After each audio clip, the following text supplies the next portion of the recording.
Hello, everyone. I'll just get organised while everyone's coming in. Share my screen.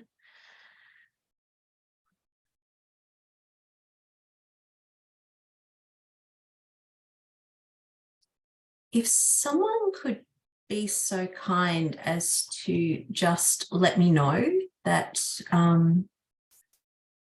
you can see my screen okay, that would be amazing. Thank you. Oops. There we go. Beautiful. Thank you.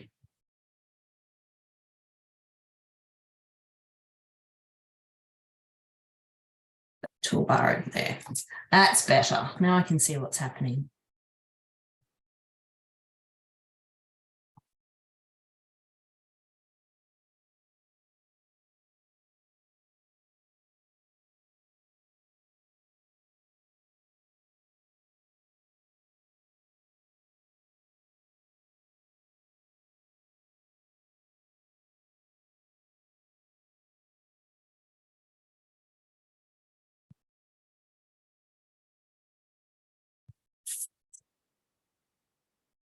So if you have jumped on today for the Getting Started in Business online workshop, you are in the right place.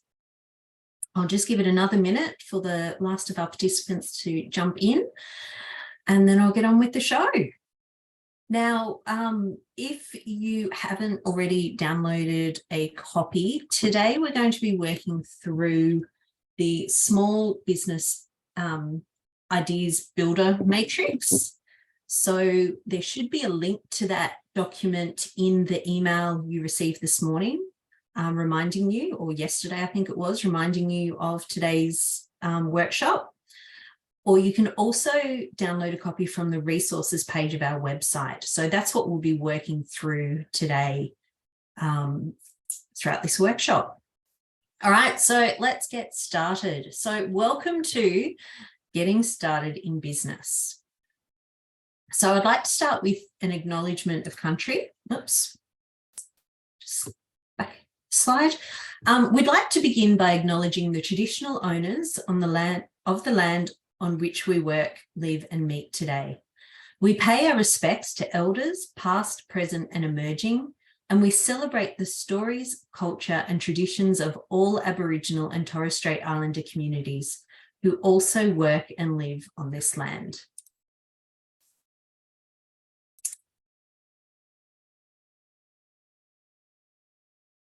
So if any of you are new to Business South, we are entrepreneurship facilitators, and by we, I mean myself and Sharon, my partner in crime. And basically what we do, or we exist to help start and grow small businesses in southern Tasmania. So the ways in which we can do this are providing assistance with your idea, providing startup advice, so what you need to do, where you need to go to do it, and also to provide networking workshops like today's and community opportunities. So opportunities for you to connect with other people on the same journey and also to learn more about small business. And the most amazing thing is all our services are provided free of charge because we're a fully federally government funded initiative. So you're here today because you've got a great idea and you're ready to take the plunge and launch it into the market. But there's some things that you need to consider before you do that. So again, this is the Business Idea Builder Matrix that we'll be working through today. As we go through, what you can do is if you've got a copy printed out in front of you, you can just fill it in as we walk through it. Otherwise, just grab a pen and a bit of paper and you can just jot down notes as we go. So the first thing on the matrix, and this is the most important thing that you need to think about, is your why.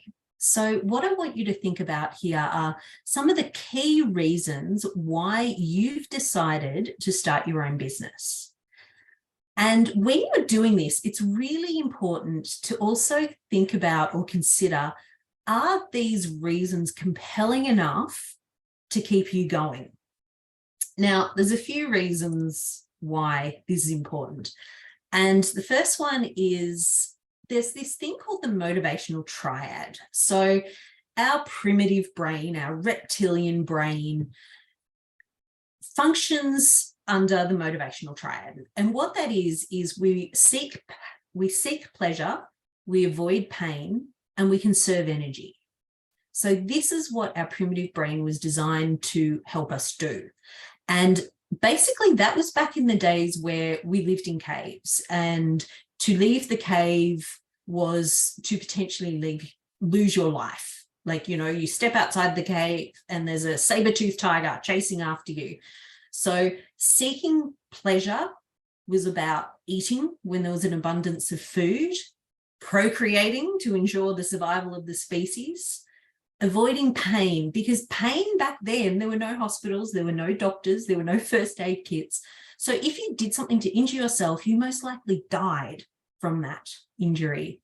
And conserving energy. And again, that's about making sure that you've got the energy you need to run away from that saber-toothed tiger when the time comes. So the motivational triad was really, really important to the survival of our species. However, in the current age where we don't have saber-toothed tigers and, you know, we can go to the supermarket to buy food, we don't have the same life issues as we did back then. The motivational triad actually works against us. And if you're starting a business or running a business, as we all are, then it's actually completely the opposite to what you need to do when you start a business. So if we look at seeking pleasure, this is pleasurable feelings. And often when you're starting a business, you need to do things that are new and that are scary and that are uncomfortable. So the seeking pleasure part, you know, you want to do the opposite. Avoiding pain. Well, again, like pain, the way our brain perceives it can be physical pain or mental pain. And again, the mental pain is the uncomfortable feelings, the doing things you don't know how to do, and conserving energy. Well, you know, it's running a business can be quite it can be quite a sprint and a marathon all in one. There's a lot to it. And here's an example. So a day in the life of an entrepreneur, it can start off, something can happen and your day can start off fabulously. And you're like, right, I'm really excited to do this. And then it all falls apart. And then you kind of get it back on track and it's like, oh, it's working, it's fantastic. And then it all falls apart again. And that is the day and the life of an entrepreneur. It is not a straight trajectory. It is not an easy path to take. So it's really, really important that you have a very strong why that is going to allow you to push through the motivational triad. So it's going to allow you to push through wanting to not do this and rest instead, or wanting to not deal with uncomfortable feelings and situations. You need a good why to help you keep going, to help you be consistent and to keep plugging away at it when times are crazy, which, you know, honestly is a lot of the time. Okay, so we've talked about your why. The next thing that you really need to think about is your customer. So this is, who do you serve? Who is the person that's going to buy your product? And an important consideration when you're thinking about your customer is, are they both willing and able to pay you for your product or service? And this is really important because especially when you're starting out, you might find that you have a lot of people around you who are willing to pay you. When I first started my business, my customer, the target client avatar that I was going for, really wanted my services. They wanted it so badly. However, they weren't in a position to be able to pay me what I really needed to earn in order to make my business profitable. So I had the willing part down well, but not so much the able part. And on the flip side, you might have people that are able to pay you, they've got plenty of money, but they're not willing to because they don't really see the value in your product or service. So you want to find a customer that is at the intersection of those two things. They've got the money to pay you what you want to earn for your product or service, and they've got the ability and they're interested in what you're offering. They think it's the bee's knees and the best thing. So in order to work out who your client is, you need to do some research, so some market research. So you want to create a customer profile. And what this involves is delving into your potential customers and looking at what sort of things do they want? What sort of things do they need? What are the problems and challenges they have in their life? Where are they located? So where do they live? Are they local to Tasmania? Are they from the mainland? Are they international? Where are they living? What are their buying habits? And a whole lot more. So as part of working out who your customer is, we talk about, and the more you engage with us, the more you'll hear more and more about this. We talk about creating an ideal client avatar. And so that is the person that is willing and able to pay for what you're selling. And we encourage you to get really in depth, like really know this person, know, are they married or not? How old are they? What gender are they? Do they have kids? How old are their kids? You know, how much do they earn and their partner or their household earn? Do they have pets? The more you know and you understand who your customer is, the better you can serve them. So it's really important, if you've already been selling things, look at who's buying and who really loves what you're doing, and maybe use them as a starting point for your profile. But you really need to consider all of this, because when you get into marketing, it's really important a bit later on. Okay, so the next thing that you need to think about is the problem. What problem did your customer have that your product or service solves? And the important part of this is also, how would they describe it? So again, that goes back to your client. What words would they use to describe the problem they have? Because you want to use their language, because that's going to attract their attention. So basically, every single product or service, even if you're selling soap or homemade candles, it solves someone's problem. And if you can identify what that problem is, then you can work out a way to answer that problem and serve that person well. So identify the problem that people want fixed. So you need to think, if you've got an idea for a product, and I'm going to give you an example here. Say you want to sell homemade candles, right? Now, there are lots and lots of people in the market scene, particularly, who sell homemade candles. So who are you selling your homemade candles to? Why are they going to want what you're offering? Like, what is so special about what you do? And this is about knowing your client. Like, maybe you're selling candles to parents with young children. So if you're thinking about that, if that is your target market, then you want to think about things like, okay, so what are the challenges that parents with young children have around candles? You know, what do they like? What do they want in their product? What challenges do they have? And it could be that, you know, you might want to create a candle that's squat, so that's lower, so it can't be knocked over accidentally. Or you might want to create a candle that's in a container that is more child safe. So you need to think about the problem that you're creating a solution to. And the other thing is, it's really good to create a solution to a problem that people know they've got. But sometimes what we do, and I'm certainly not discouraging you from doing this, but sometimes we create a solution to a problem that people weren't actually aware that they had. And if you do this, you've actually got an extra layer of complexity in your marketing, because what you need to do is you need to educate people that it is a problem, and then educate them about how your product or service solves the problem. So that's just something else I want you to think about when you're considering your product or service. Because if you go for an already really established and identified problem, then that's a lot easier than actually having to tell people about the problem before you can then tell them how you can solve it.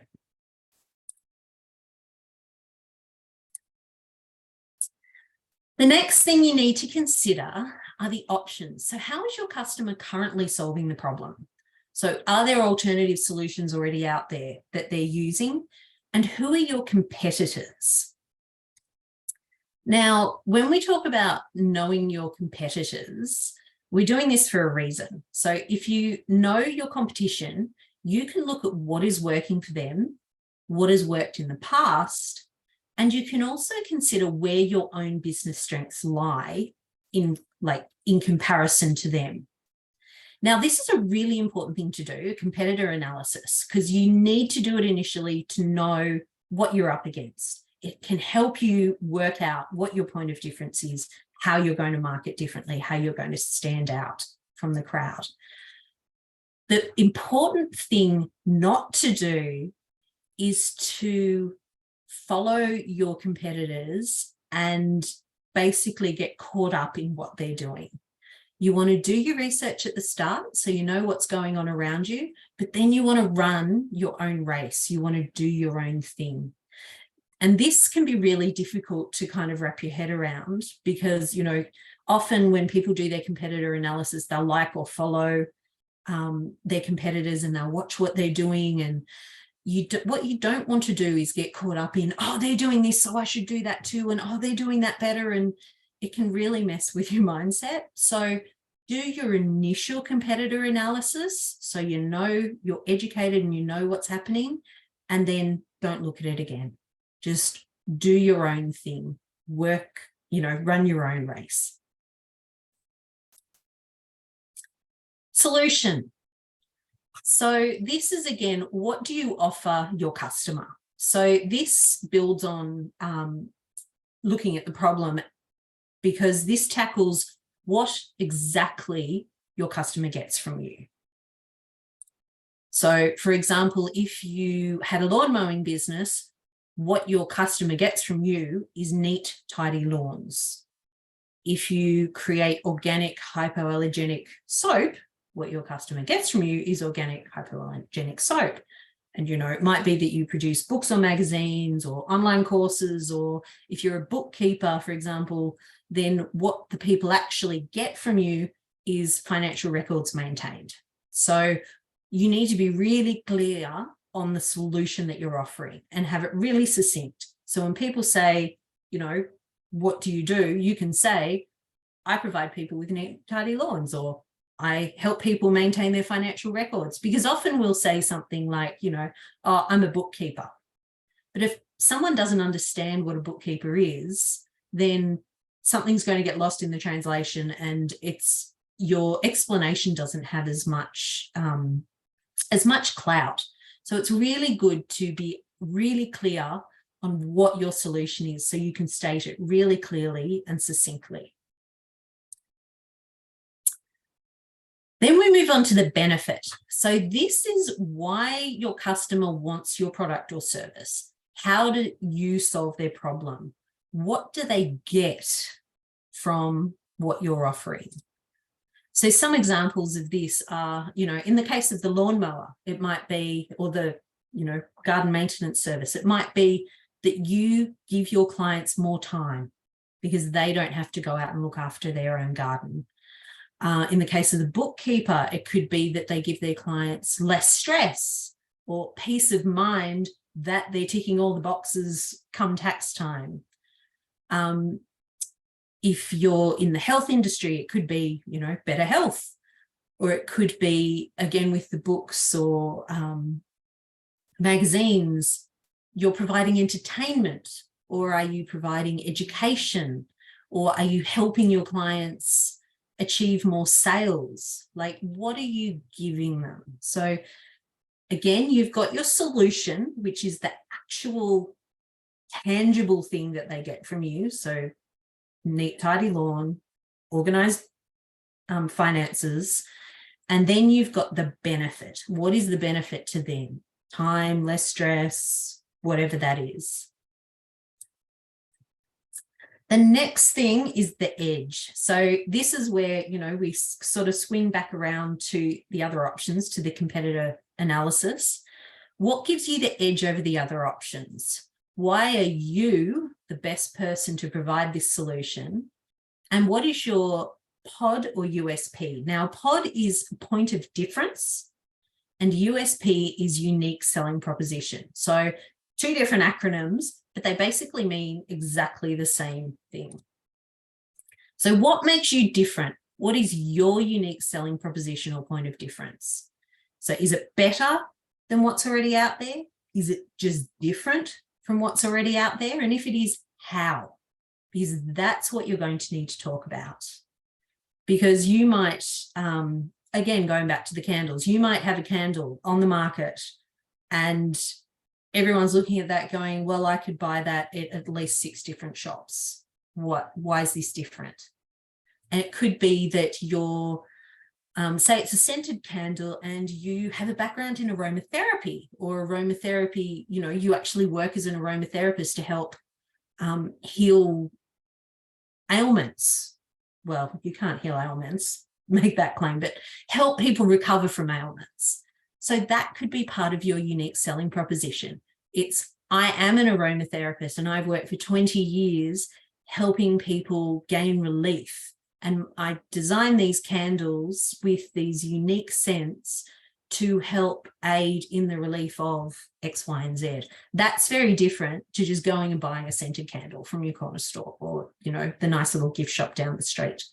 So you need to be clear on these things and what makes your solution unique. And again, what could make your solution unique is you, the experience and the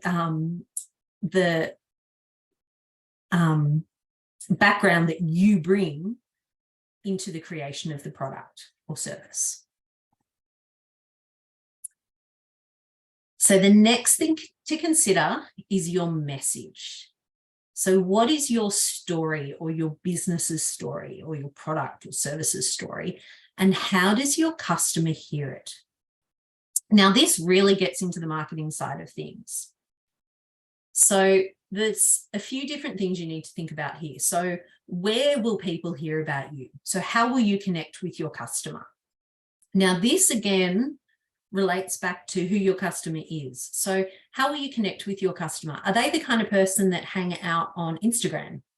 Or are they the kind of person that hang out on TikTok? Or are they the kind of person that hang out on LinkedIn? If you know where they are, then you know where you need to put your effort in, where you need to put your time and your effort in to reach them. So, and it also, depending on the platform too, that also helps you work out how you're going to word your message. So if your people are the kind of people that hang out on LinkedIn, you would use very different language and you speak in a different way to when you're posting on Facebook, because they're different audiences. So again, you need to be really clear on what's the best way to connect with your customer? Where do you do it? Where do they hang out? What platforms are they on? And how can you build a subscriber list? So again, what you want to do to build an email subscriber list is to offer your ideal client avatar something that's valuable to them, something that they would be willing to exchange their email address for in order to get the information or whatever it is, checklist, whatever, from you. So knowing about your people, knowing about your message, where you're going to say it, because that dictates how you'll say it. And also things like, if you look at Facebook, if you put a post on Facebook, you can have a picture and you can have quite a lot of text because Facebook works well with that. And you can include live links. So you could put in there a link back to your website and people can actually click on that link and go to your website. So that works well on Facebook. It also works quite well on LinkedIn, but again, you know, the language and the way you do it will be different. But if you then take Instagram, for example, Instagram is much more visual oriented. So you want a picture that kind of speaks more, less text, and you can't have a clickable link in the post. So again, the platform dictates the way you deliver your message and also what your message is to some degree. So have a think about that. What is your story? How will you get it out to your people? What's the best platform and way to do it? And also too, another thing just to consider, if your target is, say, like a really busy executive, if you're offering, I don't know, say a luxury item, and the people that you're targeting with this luxury item are high-powered executives who've got plenty of money. So, you know, they're able to pay you, they're willing to pay you because we all love a bit of luxury. So the way you would communicate with them would be, you wouldn't create a really long post. It would be short, to the point, because their time is minimal, something that stands out and appeals to them. So you would, even the imagery that you use helps affect your positioning. So if you're going for a more upmarket client, you would use more upmarket pictures and images. Then the next thing that you need to consider are your channels. So this is about how your product or service gets to your customer and what steps are involved in that.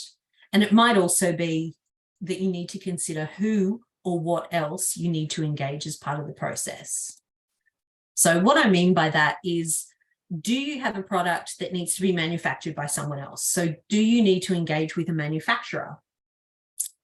Is it a case that you don't want to have a live store, you don't really want to have an online store? And we do have clients that do this. They only supply their products to stockists. So they go around to different gift shops or whatever, and they sell their products. So they don't have their own storefront. They don't have their own e-commerce website. They just provide it to stockists. So in that case, you've got to think, okay, you've got to target the stockists. Who would be a good fit for your product? If you are going after a website, then it's, okay, what's involved with developing a website? Who do I need? What do I need to know? You've got to consider things like, again, if you've got a physical product, packaging, whether it's people pick it up at a market stall or you're mailing your product. You want it to look beautiful when it's in front of them on the shelf, or, you know, in the picture of the online product. And you also want it to arrive looking beautiful as well. So you really need to consider things like your packaging. Freight and delivery, again, if it's a physical product. If you're offering a service, do you need a booking platform or booking software? If you're a coach or a consultant or something like that. A payment processing platform, because there's lots out there. So again, you need to think about this, do your research. What's better? Is it Stripe? Is it PayPal? Is it Square? What's going to work best for you? And then again, also things like, again, if you're a more service-based business, video or webinar or video conferencing software, like we're using today, like Zoom. Because there are different options available and they work different ways and have different features and they all have different costs. So you really need to identify everything involved in getting the end product or result to your client. Revenue. Now, obviously, revenue is how you make money from your customer. It's the money coming in from the sale of the product. But something else that we really like to get you thinking about right back from the very early stages is what different opportunities might be available. Because you might have decided on what you're offering, you've kind of worked out all the kinks, so to speak, and this is what it's going to be. But what we kind of want to do is a bit of future proofing for you. So it's really good to think outside of the square. If we had another pandemic, could you still earn money? Now, back when COVID hit and everything shut down, I was actually working as a tech and automations expert. So I helped people set up their businesses online, and I was doing that before the pandemic. So my business went through the roof. I earned a ton of money because suddenly all of these people that did things face to face could no longer do that. So everyone was scrambling to try and get online, and, people had to outlay a lot of money very suddenly that they didn't have coming in order to be able to continue earning money. So you really want to think, if something happens, if ill health happens, if another COVID, kind of pandemic hits us, can I still earn money? Another thing in this is, say you've got a seasonal business like a berry farm. What can you do in the off season in your business that's still related to your product so you can continue going? Like, is it a case of you consider, and it doesn't have to be something that you do now. You can just start with the very simple now, but you want to have a longer term vision. So what could you maybe save towards now that could help extend the life, or the, I can't think of the word, but keep your business going in the future? So for example, again, if you're a berry farm, maybe you could work right from the beginning to invest in a vacuum sealing or packaging machine, so that then you could sell frozen berries in the off season. Like, always have backup plans. So it's really good to think right from the very beginning, how could I see this evolving over 2, 5 or 10 years time? What other ways can I see of bringing in income over that time? And how could you potentially expand your offering in the future? So it's a really good thing to think about right from the very beginning. So then you do at least have some ideas in the pipeline, should another COVID or, anything could happen. The way the world's going at the moment, anything could happen. So make sure you've got some backup plans, or at least some backup ideas that you'd be able to pivot quickly and act on if you needed to. Then you need to consider your startup needs. So these are the one-off things that you need to do or you need to get started. So I want you to think in terms of money. So do you need a particular amount of money to be able to do whatever it is you need to do? Like, for example, say you're a consultant and you're starting your business, and right from the start, you might need things like booking software, a new email program, a website, and Zoom, for example, a paid Zoom account. How much is that going to cost you, say, in your first year? Because if you pay for a lot of subscriptions annually, you get a discount on the price. So what kind of money are you going to need to be able to launch? What people are you going to need involved? Are you going to need to talk to an insurance broker? Are you going to need a financial advisor? You'll need an accountant. So think about those things. And with the money also, you might find that, I'll talk about this a bit at the end, but there's options for startup grants for businesses. So if you can get clear on the kind of money that you need now, then you can start looking into some of those things. So what money, people, things, technology activities do you need to start your business? And this can also be thought of as assessing your capital needs. So working through your capital needs is a critical element of your startup plans.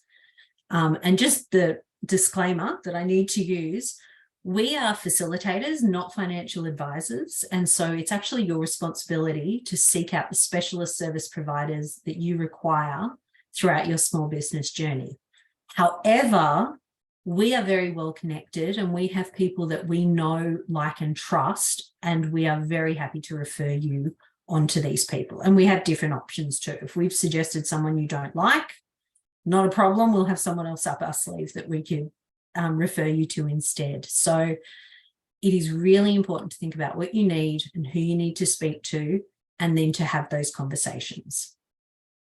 And just another thought on that is you'll actually find that a lot or a large number of the professional services will give you an initial free consult, just to sort of give you an idea. And generally the idea then is when you're ready to go, you engage their services to help out. So do the work, find out what you need, what it's going to cost you, so you're ready. You've got your list of to-dos and you know what needs to be done. So once you've worked out your startup needs, so the things you need to open the doors, essentially, on your business or launch your business, then you need to work out what your ongoing costs are going to be. And this is obviously really important, because this will be this is where your revenue is going to be really important. If you don't foresee making a lot of money in your first year, then you need to make sure that you have enough money in the bank right from the beginning to cover your first year's worth of ongoing expenses, or your first 2 years worth of ongoing expenses, because you don't want to open your business, put in all the work your backside off through the first year and not quite gain the traction that you need, and then have to close down in year 2 because you hadn't anticipated the ongoing cost of running your business. So when you're thinking about your ongoing costs, what you want to look at is what ongoing needs are essential to keep you going. So this is a case of needs versus wants, right? And like an example of this could be your online scheduling software. Now, online scheduling software is fabulous. I use it, Sharon uses it. It can save so much time and energy going backwards and forwards with people trying to organize a time to meet online or over the phone or whatever it is. However, it's not essential. You can do without it if you need to. So it's almost like you've got your needs list, the things that you absolutely must have to run your business, which, a payment processor, for example, would fall into that basket. And then the things that are nice to have, but they're not essential. If you don't have them, your business isn't going to grind to a halt. So they're the things, it's the needs that you want to use to work out your ongoing costs. Because if worse comes to worse, at the end of that first year, you can drop off the things that aren't essential and manage to find the money to keep going. So again, think in terms of money, people, things, technology, activities.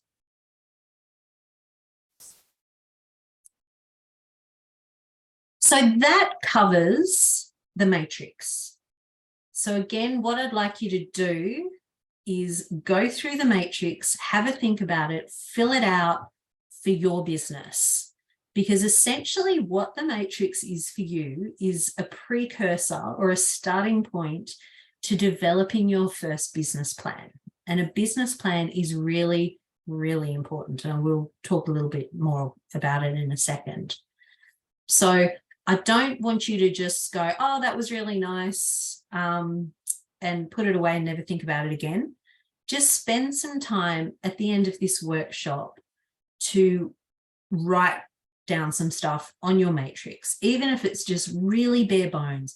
Get some stuff down, start the thought process, start the thinking, because when you engage with Sharon and I, they're the kinds of questions that we're going to ask you, and they're the kinds of things that we're going to talk to you about. So if you're a bit of a step ahead already, then that makes it much easier and we can help you much more efficiently. And also if you're an SEA, the Self-Employment Assistance Program participant, again, it's a really good starting point for your business plan, because you will need to develop a business plan as part of your 8-week course. And this is a really good place for you to start when you're talking to your SEA provider, whether that's Ty or John or whoever else. So please make sure you spend some time working through the matrix, whoever you are. So the next step is what you want to do is assess the market. So you want to gain an understanding of whether or not your product or service, with all these things considered from your matrix, is acceptable. So you can do this through focus groups, so getting people together and asking them questions, or you can do it on social media. You could put up a survey or a questionnaire. You can do small market tests or create a trial version of your product or service to seek feedback and test sales. So a lot of people who kind of do handmade products, they'll make things and maybe go along to a community market, see how they go, or, you know, make them try them out on their family and friends and seek feedback. The only thing that I want you to think about, if you are using family and friends for your feedback and to test things for you, you need to really think about, are they your ideal client avatar? Because if they're not, they're probably not going to see the benefit or receive the same benefit from it. So you have to take that into consideration when you're accepting feedback. It's, you know, if you've got Uncle Joe, you know, like Uncle Joseph, who's really critical about, you've put this thing out there and he's had a look and he's gone, oh, well, no, you see, I think what you need to do is this, this, and this. Well, if your product is for young women and Uncle Joe's, you know, a 60-year-old bloke, his feedback's probably not going to be as relevant as a young female cousin or something like that. So again, do take that into consideration. A lot of people don't. They get the feedback from their family and they really take it to heart and they make decisions and changes based on it, but they haven't considered who their client is, which is why it's the second thing on the matrix. It's really important. And again, creating a trial version or a small test version of your product is also known as creating a minimum viable product. So what you then want to do is summarize your thoughts. So you've had a look at the matrix, you've thought about or maybe done a little bit of testing. Then what I want you to do is have a think about the basic skills and attributes that you need to make your business a success. Do you have them all? Are there some gaps there? Do you need to upskill, like whether it's doing another workshop through us, or do you need to talk to us about, say, you want to create your own website, but you don't really have the skills to do it? We have resources we can give you. You just need to work out what you got, like what you're really good at, what you're going to nail it in, and what you're not so good at, what there might be a weakness or a gap, so that we can help you to fill that, to move forward. And then again, as I mentioned before, this is the precursor to your business plan. All businesses should have a business plan. We provide you with what's called a lean business plan. So in the follow-up email from this session, you'll get a link to the replay, you'll get a link to the business matrix, business ideas matrix again, and you'll get a link to what's called a lean business plan. So a business plan is a formal written document containing the goals of your business, the methods that you're going to use to get to those goals, and the time frame for the achievement of them. It also covers a lot of other things, like, you know, ensuring that you tick all the compliance boxes and things, like you've considered your insurance and your business structure. So you might need to have a chat to your accountant about what business structure is going to be best for you. Is it sole trader? Is it partnership? Is it a company? Is it a trust? All of those sorts of things. And it allows you to put a pen to paper and get all your thoughts, ambitions, desires, and measured outcomes together in one place. And the business plan is a great tool because that then allows you to apply for grants or funding. If you need to apply for a loan in order to obtain a piece of equipment or something, or some further education, and also lease agreements. So if you're starting up a bricks and mortar store, you need a business plan to be able to apply for all of those sorts of things. So just some extra resources and support that I wanted you to know is available out there. So I mentioned earlier the Self-Employment Assistance Program. Now that's a program that's available. It's pretty much available to anyone, but it was specifically designed to help out people on Centrelink payments. So job seeker, I think that's what it's called now, job seeker payment. Because if you're on job seeker, there's all these hoops you've got to jump through and boxes you've got to tick each month or quarter or whatever in order to keep receiving the payment. However, they can be very difficult to attain if you're actually wanting to start a small business, because that's going to take a lot of your time and energy. So the SEA program allows people on job seeker to tick all the boxes to continue to receive job seeker, but from a small business perspective. So essentially, it starts off as an 8-week course, and you do, I think it's a certificate, something in micro business, and you have a facilitator who works you through that. And then at the end of that, you finalize a business plan and you can get ongoing coaching and support through them. So if you're on job seeker and you're interested in the self-employment assistance program, speak to your job provider to see if you do qualify. If you are not on job seeker and you're interested in the self-employment assistance program, please reach out to Sharon or myself and we can connect you up with one of the awesome providers that we have down here in the south of Tasmania. The other thing is the no interest loans scheme. Now, that's a microbusiness loan to help you start or boost an existing business. Now, you can Google that if you want to know more, or again, please reach out to Sharon or myself. There are conditions and you have to meet certain criteria, but it can be a big help in getting started if you need to buy a piece of equipment. Like say you're, again, a garden maintenance person and you need to buy a higher quality lawnmower to get you started. That can be really helpful in that kind of situation. And one that's good to know, it's probably a little bit more down the path that you'd want to engage in this, but I like to let everyone know it's available anyway, is the Digital Ready program. So as Tasmanians, we're actually eligible. I've got on there 4 hours, but I'm actually wondering, I think that might have increased, but I'll have to check that. But it's free digital coaching every calendar year. And so what digital coaching is it's basically about helping you with your online presence. So it could be you need help with your website. You're not quite sure how to design a good website or what you need on your website. It could be your social media presence. It could be your digital marketing strategy if you want to run Facebook ads or that sort of thing. And they're really fabulous people. I've actually worked for the program in the past, and it's the only thing that you need in order to be eligible for that is an ABN registered in Tasmania.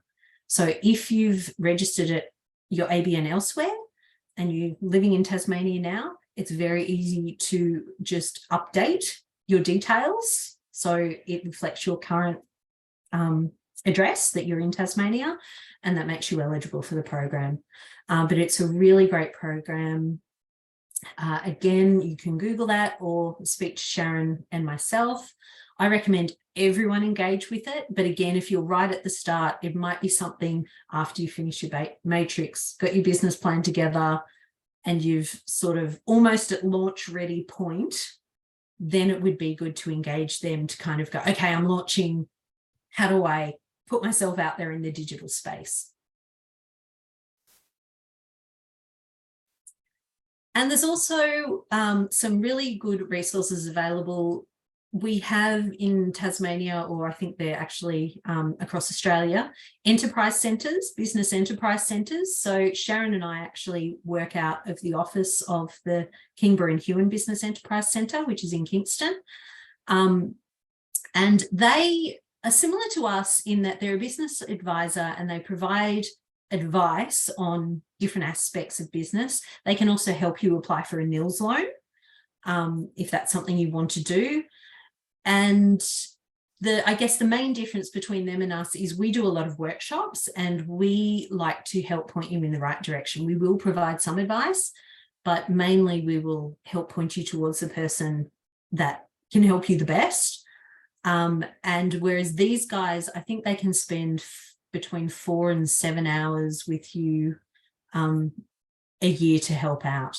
Again, we tend to send people to the Business Enterprise Centre once they're a little bit more established. So once you've kind of launched and got things going, but it is good to know that they're there, and you can actually reach out at any time. And there's also Business Tasmania, which is run by the state government, the Department of State Growth, and it is a fabulous resource. There is a lot on their website.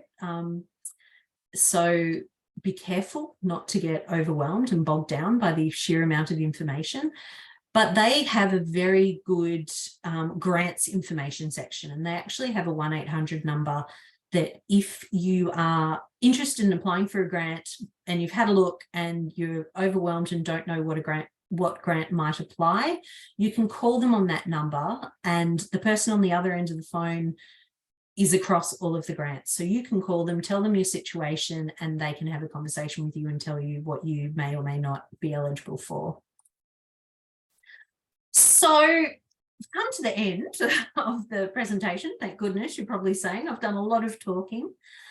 If you've got any questions, please feel free to pop them in the Q&A box, and I will jump in and answer them in just a moment. However, again, always, please feel free to reach out to Sharon or myself. All our services are free. We are very happy to talk to anyone, any questions that you have. If we do refer you to someone else or another service, it's an and situation, not an or. So if we send you to the self-employment assistance program and you engage with them, you can always come back and ask us anything at any time. And you can always engage in our workshops and webinars and networking events. So we're always here for you. Please don't ever be shy about reaching out and joining us for anything.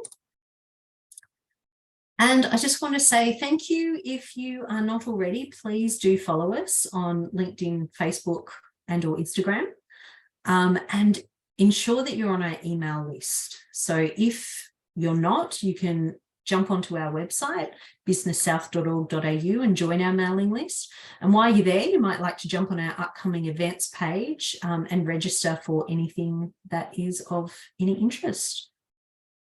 So I don't seem to have any questions. So again, if you do have any, please, I will send out the follow-up email. Just feel free to hit reply and hit me with your question there, and we'll respond. Otherwise, I hope you have a fantastic day. Thank you.